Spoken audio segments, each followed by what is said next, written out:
Жаңғақ жүрек үшін ең мықты табиғи қорғаучы. Жаңғақ жөн ғана даамдуу азық емес, ал жүрек қан тамыр системасы үшін табиғи даба. Аның құрамында башқа жаңғақтарға қарағанда полифенолдық антиоксиданттар көп.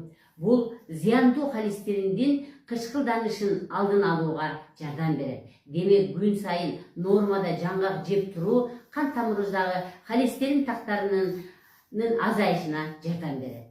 Жаңғактын жүрөккө болгон пайдасы: холестериндин деңгээлин тең салмактап, инфаркт жана инсульттун алдын алат.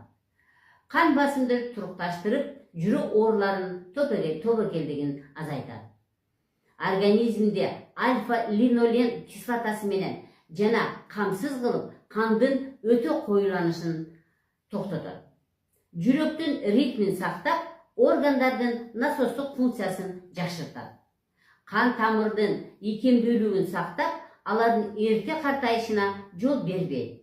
Мен доктор Бапаева, врач-натуропат, гирудотерапевт жана лимфолог, жүрөк кан тамыр системасын саламаттыгын сактоо үчүн табигый жана эффективдүү ыкмаларды сунуштайм. Ден соолугуңуз бекемдөө үчүн туура тамактануу, фитотерапия жана гирудотерапияларды айкалыштыруу эң жакшы натыйжа берет.